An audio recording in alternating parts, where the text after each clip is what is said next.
नमस्कार, म प्रतिमा चौधरी।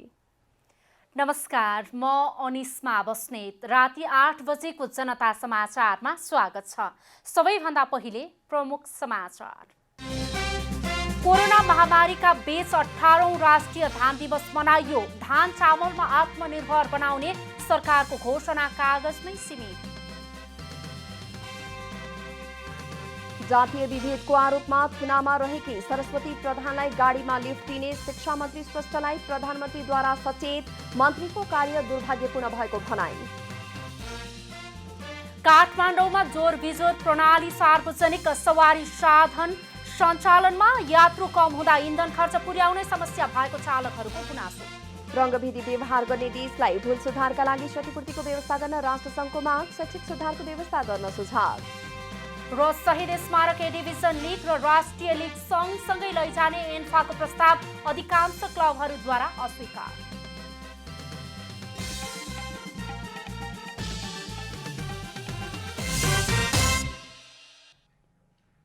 अब पूरा समाचार। धान उत्पादनमा वृद्धि, खाद्य सुरक्षा, आत्मनिर्भरता र समृद्धि भन्ने नाराका साथ 18औं राष्ट्रिय धान दिवस मनाइएको छ। कोभिड-19 को महामारीका बीच नेपाल कृषि अनुसन्धान परिषद नार्को आयोजनामा धान दिवस 2078 मनाइएको हो। कृषि प्रधान देश नेपालका अधिकांश जनताको प्रमुख पेशा कृषि हो। नेपाली कृषि उपजमा धानको उत्पादन महत्त्वपूर्ण छ। धान देशवासीको प्रमुख खाद्यान्न बाली हुनुका साथै सामाजिक तथा सांस्कृतिक अर्थ बोकेको अन्न पनि हो। पूजा पाठ गर्दा, अक्षता लगाउँदा, देवस्थलमा चढाउँदा, भिक्षा दिँदादेखि पिण्डदान गर्दा समेत धान चामलकै आवश्यकता पर्दछ। धेरै प्रकारका रैथाने धान पाइने र हरेक नेपालीको आवश्यकता पूरा गर्ने अन्न बालीको रूपमा रहेको हुँदा धानको संरक्षण र सम्वर्धन गर्न सरकारले आजको दिनलाई राष्ट्रिय धान दिवसका रूपमा मनाउन थालेको छ। मुलुकभर आज राष्ट्रिय धान दिवस मनाइँदैछ। मुलुकको अर्थतन्त्रको ठुलो आधार कृषिको पनि ठुलो आधारको क्षेत्र धान क्षेत्र, यसमा विवादै रहेको ठुलो मात्रामा उत्पादनमा सहयोग पुर्याएको छ। त्यसो भएकोले हामीले यसमा निरन्तर गम्भीर रूपले ध्यान दिनै पर्छ। झरी बादलको समेत परवाह नगरी रुच्दै भिज्दै काम गरेका किसानले शरीरलाई शीतलता र शक्ति दिन खेतमै दही चिउरा, लटे, अचार, पुवा खाने गर्दछन्।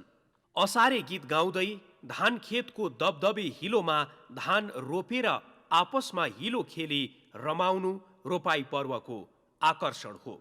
यसले आपसमा प्रेम र सामाजिक सद्भाव पनि बढाउँछ। नेपाली समाजमा असारलाई मानो रोपेर मुरी उब्जाउने महिना मानिन्छ। लौकिक कथनमा वर्षकै सबैभन्दा लामो दिन मानिने असार 15 मा धेरै मेलो गर्ने र दही चिउरा खाई रमाउने परम्परा छ।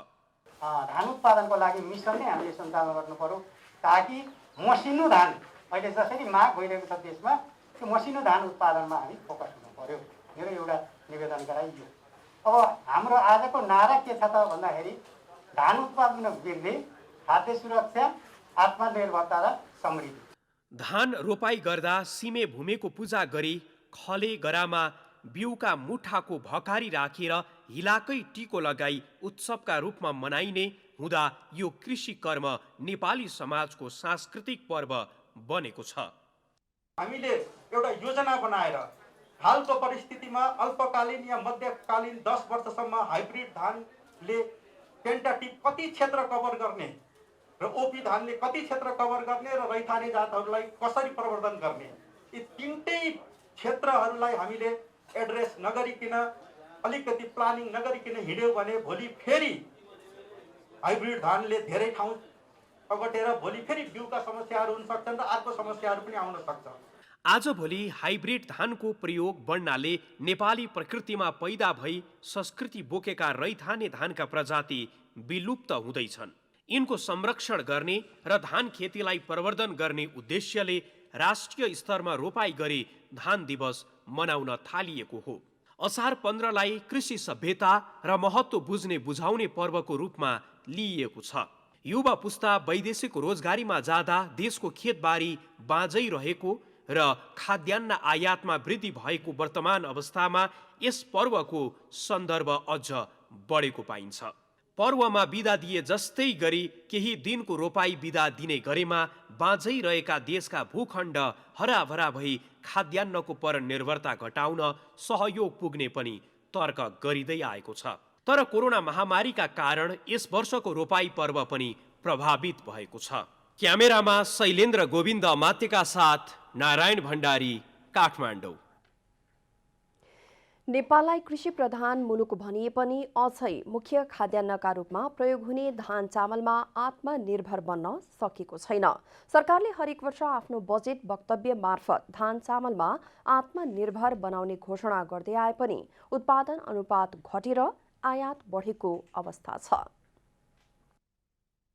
नेपालमा उत्पादन हुने बाली मध्ये धान सबैभन्दा बढी प्रयोग हुने खाद्यान्न बाली हो। धान नेपालीको संस्कार र संस्कृतिसँग समेत जोडिएको छ। नेपालको राष्ट्रिय अर्थतन्त्रलाई चलायमान बनाउन र रोजगारीमा समेत धान खेतीलाई प्रमुख मानिन्छ। सरकारले नीति तथा कार्यक्रममा धान उत्पादन गरी आत्मनिर्भर हुने घोषणा गर्दै आए पनि उत्पादनमा भने खासै सुधार आएको देखिँदैन। एकातिर आवश्यकताको तुलनामा उत्पादन कम हुँदै छ भने अर्कोतर्फ वार्षिक 2 अर्ब बढीले आयात बढेको भन्सार विभागको तथ्याङ्कले देखाउँछ। त्यसमा चामल मात्रै नभएर धानको आयात पनि बढ्दै गएको छ। सरकारी तथ्याङ्क अनुसार 5 वर्षको अवधिमा 9 अर्ब बढीले आयात भएको देखिन्छ। कृषि मन्त्रालयका अधिकारीहरूको अनुसार नेपाललाई वार्षिक 10 लाख टन चामल अपुग हुन्छ। भन्सार विभागको तथ्याङ्क अनुसार 5 वर्षको अवधिमा धान अर्थात् धानको बिउ मात्रै 14,77,642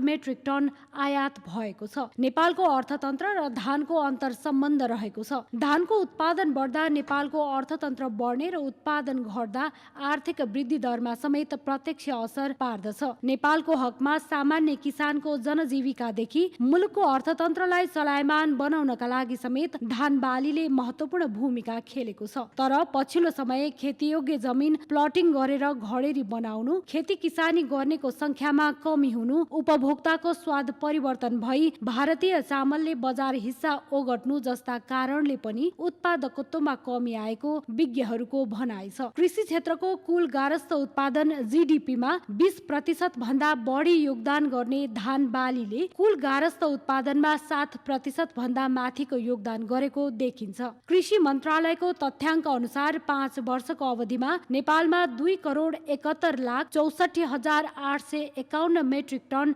धान उत्पादन भएको छ। चालु आर्थिक वर्षमा चैते धान र वर्षे धान गरी कुल धानको उत्पादन गत वर्षको तुलनामा 70,831 मेट्रिक टनले वृद्धि भई 56,21,710 मेट्रिक टन उत्पादन भएको छ। यद्यपि यो माग अनुरूप पर्याप्त छैन। पछिल्लो 55 वर्षमा धानको औसत उत्पादन वार्षिक 1.5% ले बढेको देखिन्छ भने यही अवधिमा नेपालको जनसङ्ख्या औसत वार्षिक 2.3% ले बढिरहेको छ। जनता टेलिभिजनका लागि रूपा घिमिरे, काठमाडौँ। प्रतिनिधि सभा विघटन मुद्दा बुधबारका लागि हेर्दैमा गएको छ। आजको सुनवाईमा सरकारका पक्षबाट 4 जना नायब महान्यायाधिवक्ताहरूले बहस गरेका छन्। संवैधानिक इजलासले सरकार पक्षलाई दिएको समयमध्ये अब 7 घण्टा 55 मिनेट बाँकी छ। आज नायब महान्यायाधिवक्ता पदम प्रसाद पाण्डे, विश्वराज कोइराला, डाक्टर टेक बहादुर घिमिरे र श्याम कुमार भट्टराईले बहस गर्नुभएको छ। सरकार पक्षलाई छुट्याइएको 15 घण्टा मध्ये 1 घण्टा सभामुख अग्निप्रसाद सापकोटाका कानून व्यवसायका लागि छुट्याइएको छ। नायब महान्यायाधिवक्ता विश्वराज कोइरालाले अदालतले कसैलाई प्रधानमन्त्री बनाऊ भन्न नसक्ने तर्क गर्नुभएको छ। प्रधानमन्त्री केपी शर्मा ओलीले धारा 76 को 3 को सरकार छोडे भनेपछि राजनीतिक कोर्स फरक परेको कोइरालाको भनाइ छ। ओली र शेरबहादुर देउबा दुवैको दाबीमा आधार नपुगेकाले राष्ट्रपति विद्यादेवी भण्डारीले अस्वीकार गरेको बताउनुभयो। सरकारी पक्षले लिखित जवाफमा र बहसका क्रममा नेपालमा राजनीतिक स्थिरता ल्याउनका लागि गरिएको संसद विघटन अदालतले स्वीकार गर्नुपर्ने जिकिर गर्नुभयो। नायब महाधिवक्ता पाण्डेले दलीय हिसाबले चुनाव जितेका सांसदले स्वतन्त्र हैसियतले समर्थन वा विरोध गर्न नसक्ने बताउनु भएको थियो। नेपाली कांग्रेस र नेकपा माओवादीका सांसदहरूले आफ्नो दलको व्हिप पालना गरे पनि नेकपा एमालेका सांसदहरूले व्हिप उल्लङ्घन गरेको भन्दै पाण्डेले दलको निर्णय नमान्ने छुट सांसदलाई नहुने जिकिर गर्नुभयो। प्रधान न्यायाधीश चोलेन्द्र शमशेर राणाले नायब महाधिवक्ता पाण्डेलाई विश्वासको मत प्राप्त गरे नगरेको घोषणा संसदमा हुने भएकाले यो प्रक्रिया छल्न पाइन्छ र भनी प्रश्न गर्नुभएको थियो।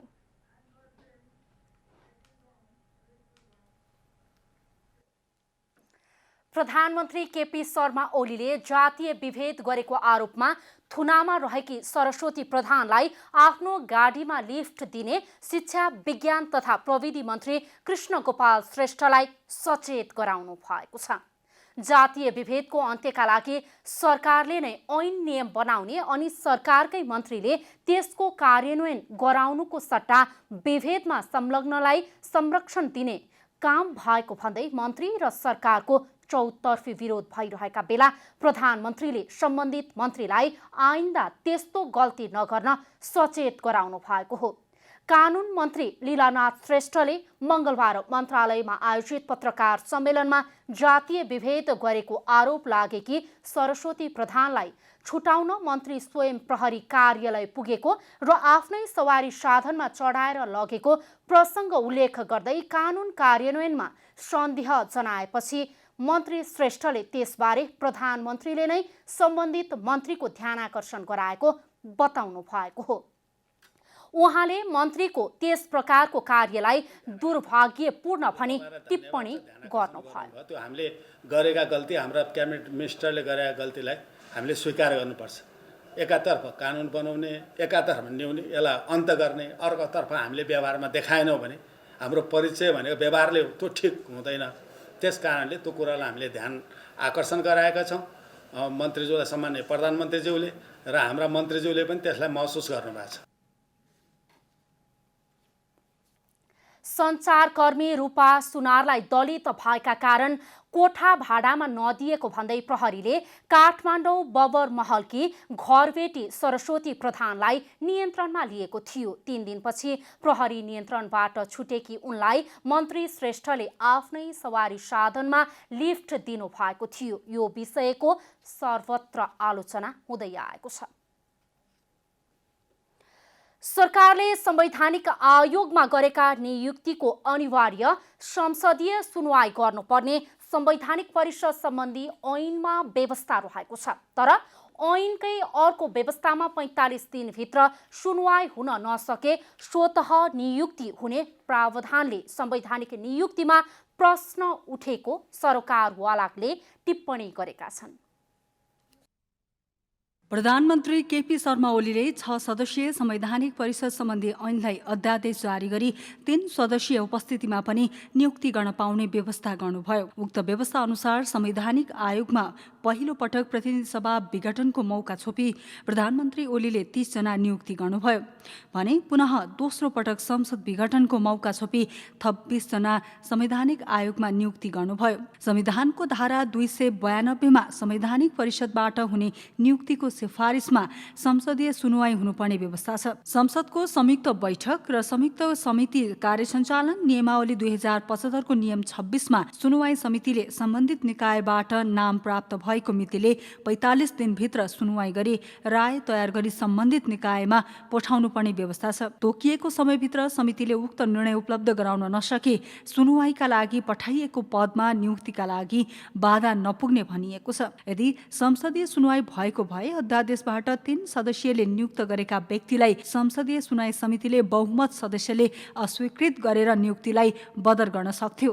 तर संवैधानिक आयोगमा संसदीय सुनवाई छल्नकै लागि प्रतिनिधि सभा विघटनपछि मात्रै दुवै पटक नियुक्ति गरिएको छ। संसद क्रियाशील नभएको अवस्थामा संसदीय सुनवाई हुने अवस्था पनि रहँदैन। प्रधानमन्त्री ओलीले प्रतिनिधि सभा विघटन भएको मौका छोपेर विभिन्न आयोगमा आफ्ना मान्छे भर्ती गर्नु भएको छ। अब संवैधानिक परिषद सम्बन्धी ऐन नै संविधान संशोधन गरी सच्याउनु पर्ने काङ्ग्रेस सभापति शेरबहादुर देउवाको भनाइ छ।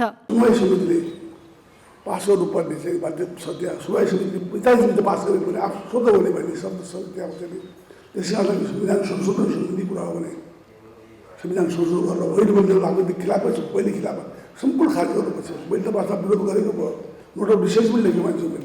नयाँ सरकार बनेमा अध्यादेशबाट प्रधानमन्त्री ओलीले गरेका सम्पूर्ण संवैधानिक नियुक्ति तत्काल बदर गर्ने माओवादी केन्द्रका अध्यक्ष पुष्पकमल दाहालको भनाइ छ। अनैतिक छ, भ्रष्ट छ, हामी सबैले देखेका छौँ। गरेका नियुक्तिहरू अवैधानिक छन्, ती खारेज योग्य छन्।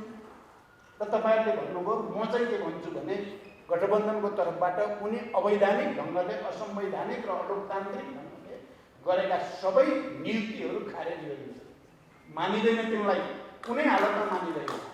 संवैधानिक परिषद सम्बन्धी अध्यादेशलाई चुनौती दिँदै सर्वोच्चमा हालसम्म 17वटा रिट निवेदन दायर गरिएको भए पनि रिट निवेदनमाथि सर्वोच्चले अझै पनि सुनवाई गर्न सकिरहेको छैन। सर्वोच्चले सुनवाईमा चासो नदेखाउँदा ती संवैधानिक निकायमा नियुक्त भएकाहरूले काम भने गरिरहेका छन्। क्यामेरामा साजन थापाका साथ कमला हमाल, काठमाडौँ। महिला बालबालिका तथा ज्येष्ठ नागरिक मन्त्री लीलानाथ श्रेष्ठले सरकारले अध्यादेशबाट शासन नचलाएको स्पष्ट पार्नु भएको छ। मन्त्रालयमा 6 महिने प्रगति सार्वजनिक गर्न मंगलबार गरेको पत्रकार सम्मेलनमा मन्त्री श्रेष्ठले संविधानले नै आवश्यकताको आधारमा अध्यादेश ल्याउने अधिकार दिएकाले सरकारले जनताको हितका लागि अध्यादेश ल्याएको स्पष्ट पार्नु भएको हो। मन्त्रालयले सार्वजनिक गरेको प्रगति विवरणमा 16वटा अध्यादेश जारी गरेको उल्लेख छ। सो विवरणलाई उद्धृत गर्दै पत्रकारहरूले सरकारले संसद छलेर अध्यादेश जारी गर्ने र अध्यादेशबाट नै शासन चलाउने नीति लिएको हो भनी प्रश्न गरेका थिए। अध्यादेश भनेको आवश्यकता अनुसार संसद नचलेको बेलामा आवश्यकता अनुसार अध्यादेश जारी गर्ने भनेर संवैधानिक व्यवस्था अनुसार हामीले गरेको। हवस् नचलेको बेला आवश्यकता अनुसार अध्यादेश ल्याउने भनेर। त्यसकारणले यस्ता महत्त्वपूर्ण कुराहरूमा अध्यादेश ल्याउनुपर्छ जस्तो लाग्छ। मन्त्री श्रेष्ठले राजनैतिक दलहरूबीच असहमति बढ्दै गएको र एउटै टेबलमा बस्ने अवस्था पनि नभएको तथा संसद पनि नभएकाले सरकारले बाध्य भएर अध्यादेश जारी गर्न परेको उहाँले स्पष्ट पार्नुभयो। नागरिकता प्रदान सम्बन्धमा संविधानले गरेको व्यवस्थामा आफूहरूले केही पनि थपघट नगरेको स्पष्ट पार्नुभयो। सबै दलको सहमति छ यसमा। अहिले कुनै दलले के भन्छ, फिजी हुन्छ अरे। कसरी फिजी हुन्छ? हामीले जसले नागरिकता प्राप्त गरेका छ, जन्मसिद्ध नागरिकता प्राप्त गर्ने आमा बुवाको छोराछोरीलाई वयस्क भएपछि 16 वर्ष पुगेपछि नागरिकता दिने भने हो नि त। हामीले संविधानमा सबै दलले सही गर्ने यसरी नागरिकता दिने भनेर। तर अहिले फिजी हुन्छ भने किन?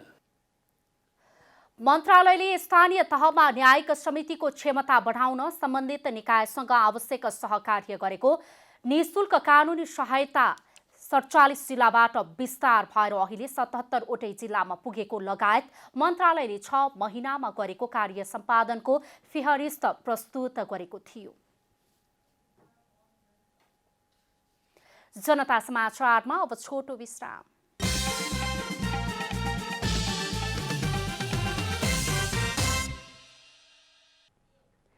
जनता समाचारमा अब थप समाचार। नेपाली कांग्रेसका नेतात्रय विमलेन्द्र निधि, शशाङ्क कोइराला र प्रकाशमान सिंहले पार्टीको 14औं महाधिवेशनको सम्बन्धमा केन्द्रीय सदस्यहरूसँग छलफल गर्ने भएका छन्। कांग्रेस नेता प्रकाशमान सिंहको निवासमा भएको 3 नेताको भेटघाटको क्रममा आगामी महाधिवेशन केन्द्रित छलफलको दायरालाई फराकिलो पार्न भन्दै शुक्रबार महामन्त्री शशाङ्क कोइरालाको टोखास्थित निवासमा केन्द्रीय सदस्यहरूसँग छलफल गर्न सहमत भएका हुन्। भेटघाट बारे संक्षिप्त प्रतिक्रिया दिँदै नेता प्रकाशमान सिंहले सबैको चाहना पार्टी राम्रोसँग सञ्चालन हुनुपर्ने र प्रजातान्त्रिक तवरले सञ्चालन गर्नुपर्ने रहेको भन्दै छलफलको दायरा बढाउनको लागि केन्द्रीय सदस्यहरूसँग बैठक गर्न लागि बताउनुभयो। उहाँले 13औं महाधिवेशनमा सभापतिको उम्मेद्वार बन्नुभएका नेताहरूसँग पनि अलग्गै छलफल गर्ने जानकारी दिनुभयो।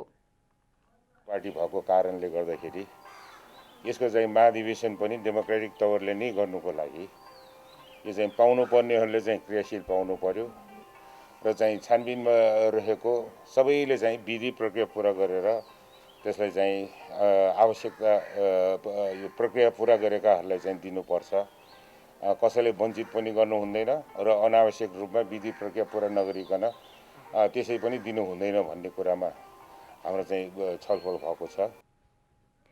तीन नेताको भेटघाटमा क्रियाशील सदस्यता बारे पनि छलफल भएको बताइएको छ। पछिल्लो 24 घण्टामा थप 2636 जनामा कोरोना संक्रमण पुष्टि भएको स्वास्थ्य तथा जनसङ्ख्या मन्त्रालयले जनाएको छ। 11748 जनामा गरिएको परीक्षणमा 2636 जनामा कोरोना संक्रमण पुष्टि भएको हो। गत 24 घण्टामा 7259 जनामा पीसीआर परीक्षण र 1728 र 4489 एन्टिजेन परीक्षण गर्दा 2636 जनामा संक्रमण पुष्टि भएको मन्त्रालयले जनाएको छ। पछिल्लो 24 घण्टामा 4489 जना कोरोना संक्रमण मुक्त भएका छन्। त्यस्तै कोरोना संक्रमणका कारण 20 जनाको मृत्यु भएको छ। हाल देशमा सक्रिय संक्रमित संख्या 35310 जना रहेको छ मन्त्रालयले जनाएको छ।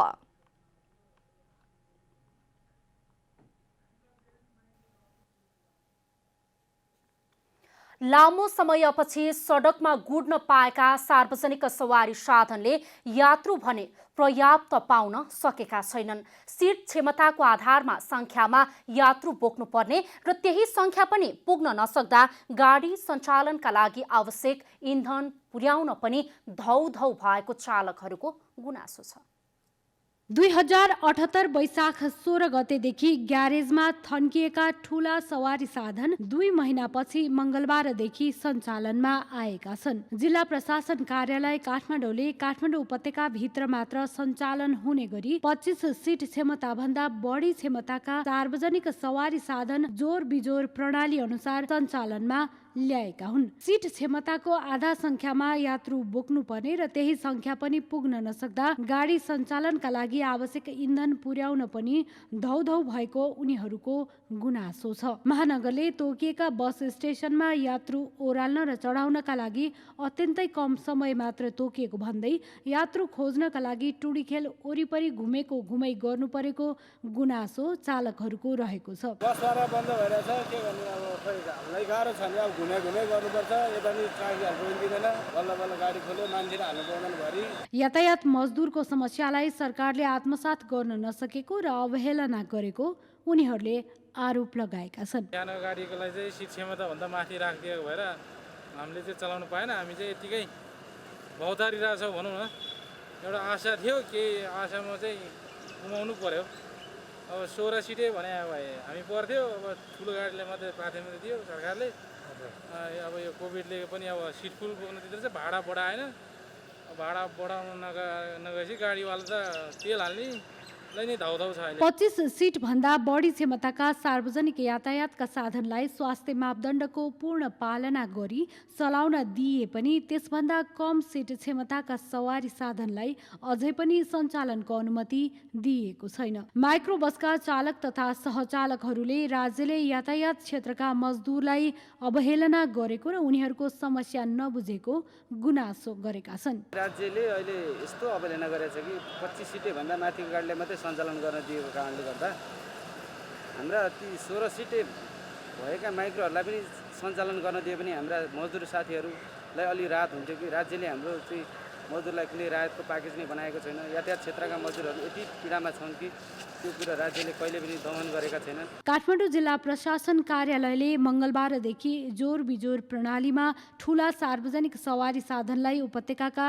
3 जिल्लामा सञ्चालन गर्न पाउने निर्णय गरेपछि सवारी साधनहरू तुरुन्तै सडकमा गुड्न थालेका छन्। अटोमोबाइल व्यवसायी मधुसूदन सिगदेल मेसिनरी सामानहरू सञ्चालन नगरी थन्क्याएर राख्दा विभिन्न पार्ट पूर्जामा समस्या आउने भएकाले लामो समय थन्किएका सवारी साधनको अवस्था चेक गराएर मात्रै बाहिर निकाल्नुपर्ने बताउनुहुन्छ। तपाईँको चाहिँ कस्तो हुन्छ नि, यदि पहिले चाहिँ जुन आउँछ 3 मन्थ आउँछ अथवा 5000 आउँछ, त्यस अनुसार हामीले इन्जिन अइलहरू चेन्ज गर्नुपर्ने हुन्छ।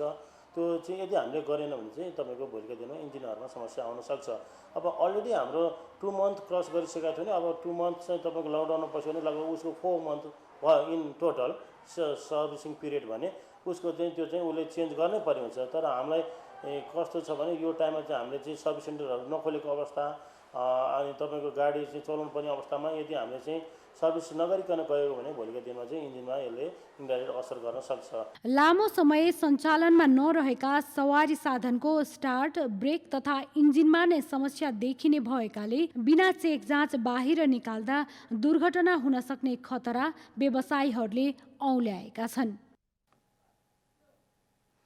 काठमाडौँ महानगरपालिकाले खुल्ला मञ्च स्थित बस पार्क हटाएर सबै सवारी साधनलाई पिक एन्ड ड्रप प्रणालीमा सञ्चालन गर्ने भएको छ।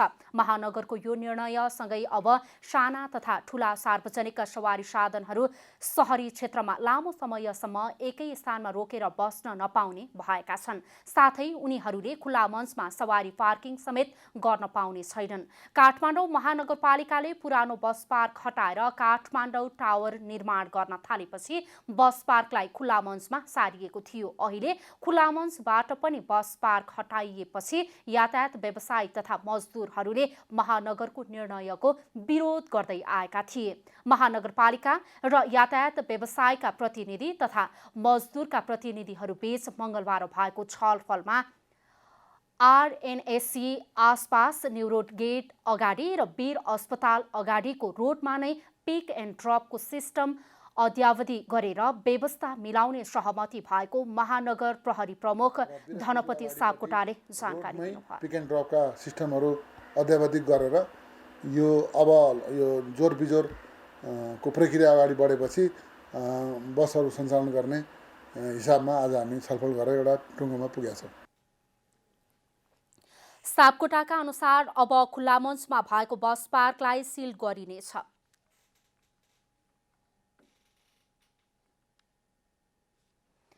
भारतबाट कार चोरी गरेर ल्याएर नेपालमा बिक्री गरेको अभियोगमा 4 जना पक्राउ परेका छन्। भारतबाट कार चोरी गरेर ल्याएर नेपालमा बिक्री गर्ने, सरकारी छाप दस्तखत किर्ते गर्ने गिरोहका 4 जनालाई महानगरीय अपराध महाशाखाको टोलीले पक्राउ गरेको हो। पक्राउ पर्नेमा लमजुङ घर बताउने कमल बाबु भट्ट छन्। महाशाखाको टोलीले भट्टलाई सोमबार साँझ शान्तिनगर स्थित नोरेन्द्र कान्छा चोकबाट पक्राउ गरेको हो। भट्टको फ्ल्याटबाट प्रहरीले फर्जी बुक र सर्टिफिकेट, शैक्षिक प्रमाणपत्र, सरकारी कार्यालयका छापहरू, होलोग्राम, लाइसेन्स, राहदानी बरामद गरेको छ। भट्टबारे अनुसन्धान भइरहेको अपराध महाशाखाका एसएसपी चन्द्रकुमार खापुङले बताउनु भयो। पाण्डे र कमलबाबु पुरी भन्ने व्यक्तिहरूले विभिन्न ब्रान्डका गाडी चोरी निकासी गरी बेचबिखन गर्ने भन्ने किसिमको एउटा सूचना यो प्राप्त भएको थियो महाशाखालाई। त्यो सूचनाको आधारमा हामीले निगरानी गर्दै जाने क्रममा यो ग3 लेखेको ग3 1462 नम्बरको सिल्भर कलरको र यो प्रदेश 3-1024 253 नम्बरको व्हाइट कलरको हुन्डाई कार चाहिँ बिक्री गर्दैछ भन्ने खुल्ला आइरहेको थियो। यो चाहिँ यो बिक्री वितरणको लागि चाहिँ घुमिरहेका छन्। भन्सार छलेर गाडी काठमाडौँ ल्याई कारोबार गर्ने कार्यमा समेत संलग्न रहेको आरोपमा प्रहरीले मधु सिलवाल, अरुण खड्का र रेवती रमण निरौलालाई पनि पक्राउ गरेको छ। त्यस्तै प्रहरीले भन्सार छली भएका 2 वटा गाडी समेत बरामद गरेको छ। अब आर्थिक समाचार।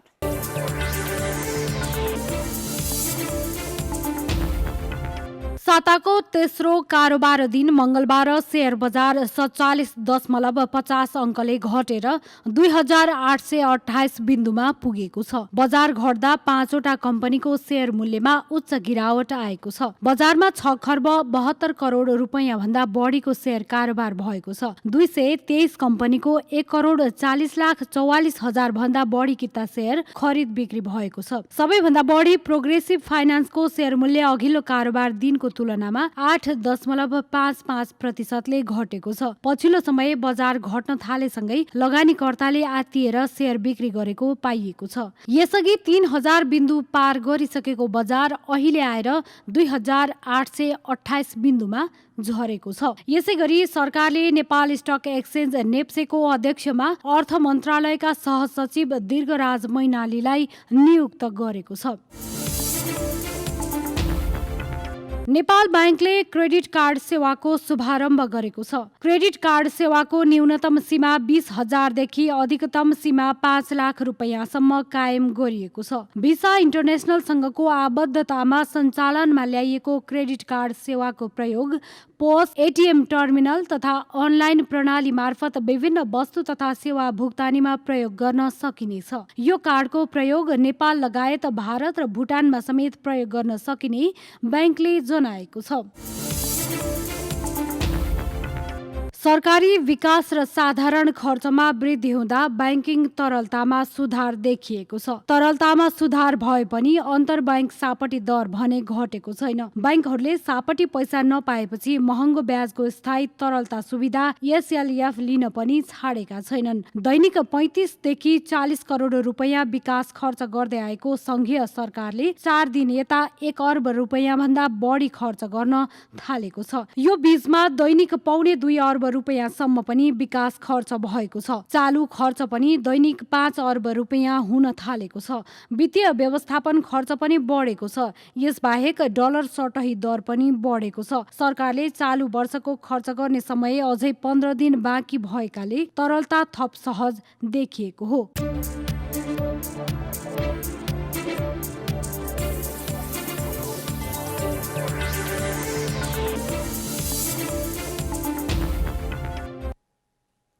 जनता समाचारमा अब छोटो विश्राम।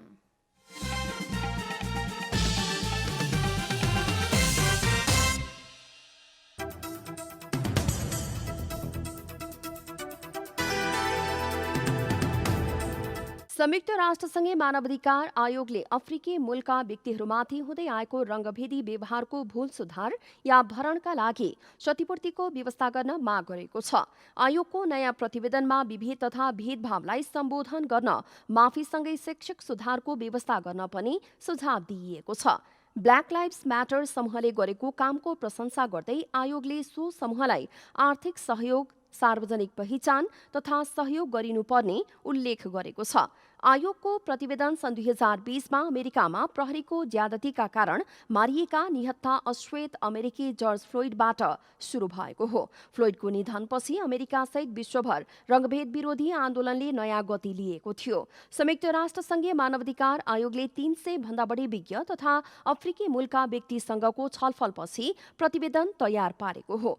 देशहरूलाई रङ्गभेद तथा त्यसका आधारमा भइरहेका अन्याय अन्त्यका लागि प्रभावकारी कदम चाल्न राष्ट्रसङ्घले आग्रह गरेको छ।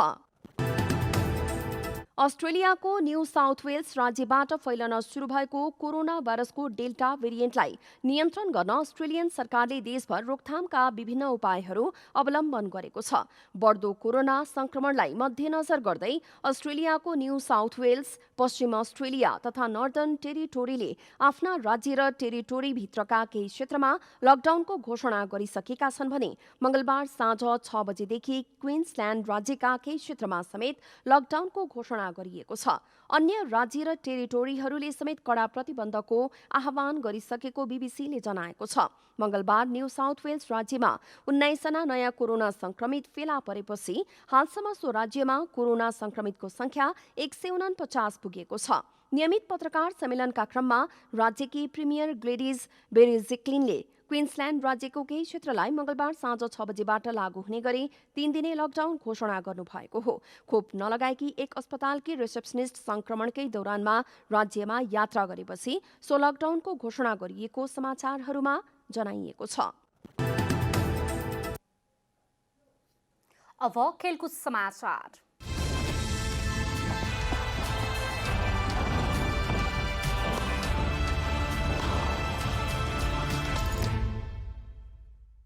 अखिल नेपाल फुटबल संघ एन्फाले शहीद स्मारक ए डिभिजन लिग र राष्ट्रिय लिग सँगसँगै लैजाने प्रस्ताव गरेको छ। सोमबार एन्फा हेडक्वार्टरमा बसेको बैठकमा लिग कमिटीले ए डिभिजन र राष्ट्रिय लिग समानान्तर रूपमा सञ्चालन गर्ने प्रस्ताव अघि सारेको हो। ए डिभिजन 14 क्लब समक्ष एन्फाले प्रस्ताव गरे पनि अधिकांश क्लबले असहमति जनाएका छन्। अधिकांश क्लबले 2वटा लिग सँगै लैजाने प्रस्ताव फुटबलको हितमा नहुने र कोरोना महामारीका समय सम्भव नहुने बताएका थिए। एन्फाले जिल्ला प्रदेश हुँदै एन्फा प्रेसिडेन्ट लिगबाट शीर्ष 4मा उक्लिएका क्लबलाई राष्ट्रिय लिगका लागि छनौट गरेको छ।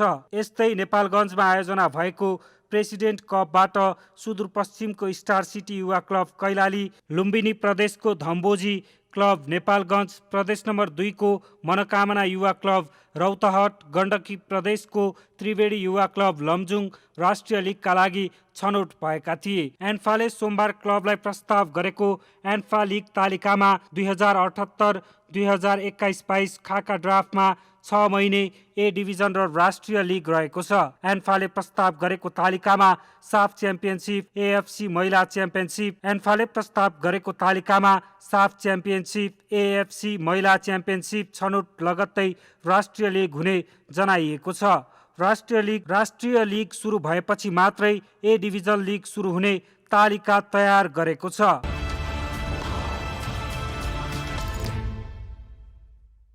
भारतमा आयोजना हुने भनिएको आइसिसी टी20 पुरुष विश्वकप क्रिकेट प्रतियोगिता युए र ओमानमा संयुक्त रूपमा हुने भएको छ। भारतमा कोरोना भाइरसको महामारी कायम रहेपछि विश्वकप युए र ओमानमा सारिएको हो। अन्तर्राष्ट्रिय क्रिकेट परिषद आइसिसीले मंगलबार विश्वकप युए र ओमानमा सारिएको जनाएको छ। आइसिसीले प्रतियोगिताको आयोजक भने बीसीसीआई नै रहने जनाएको छ। आइसिसीले विश्वकप युए को 4 र ओमानको 1 मैदानमा हुने जनाएको छ। 16 टिमले प्रतिस्पर्धा गर्ने विश्वकप अक्टोबर 17बाट सुरु हुने बताइएको छ। फाइनल खेल नोभेम्बर 14मा हुने बताइएको छ। Indian Premier League cricket IPL टी20 क्रिकेट सकिएको 2 दिनपछि विश्वकप सुरु हुने बताइएको छ।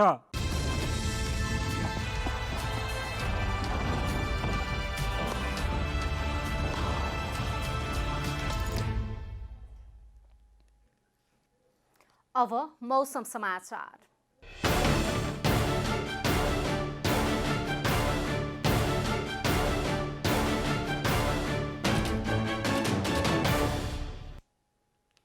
आज राति देशभर मौसम सामान्यदेखि पूर्णतया बदलिरही देशका अधिकांश स्थानमा वर्षाको सम्भावना रहेको जल तथा मौसम पूर्वानुमान महाशाखाले जनाएको छ। अब देशभरका विभिन्न स्थानका मौसम सम्बन्धी थप विवरण।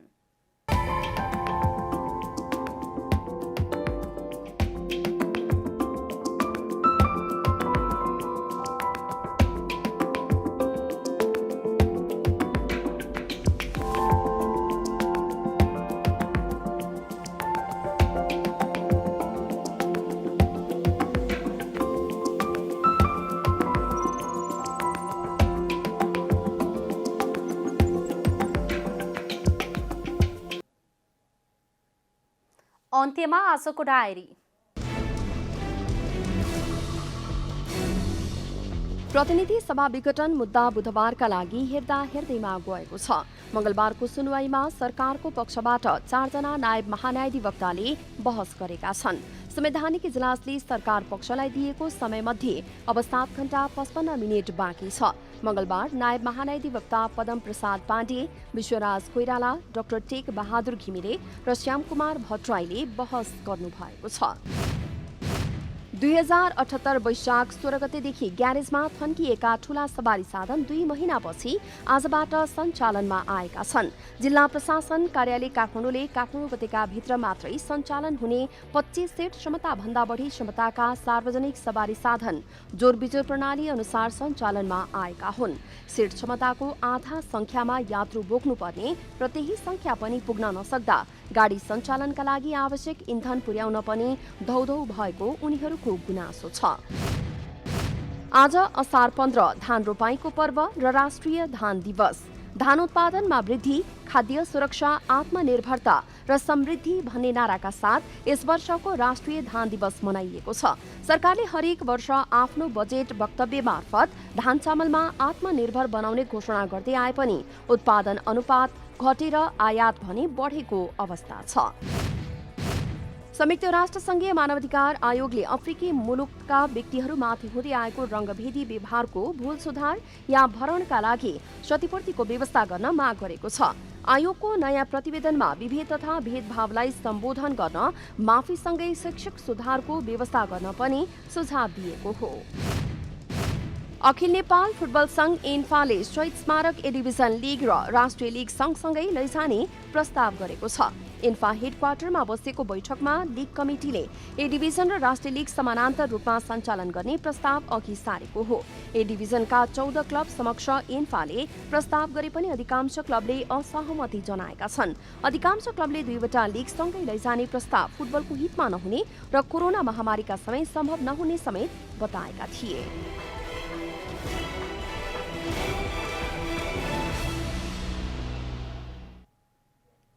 जनता समाचार अहिलेलाई यति नै। जनताद्वारा जनताका लागि प्रसारित जनता टेलिभिजनका कार्यक्रमहरू युट्युब, ट्विटर, फेसबुक र हाम्रो वेबसाइट जनतासमाचार.com मा पनि पढ्न र हेर्न सक्नुहुनेछ। सूचनामा तपाईको सहभागिता, समयमा समाचार हाम्रो प्रतिबद्धता। कोरोना भाइरसको संक्रमणबाट बस्न नियमित रूपमा साबुन पानीले मिची हात धौँ, अनिवार्य मास्कको प्रयोग गरौँ, भिडभाडबाट टाढै रहौँ। नमस्कार।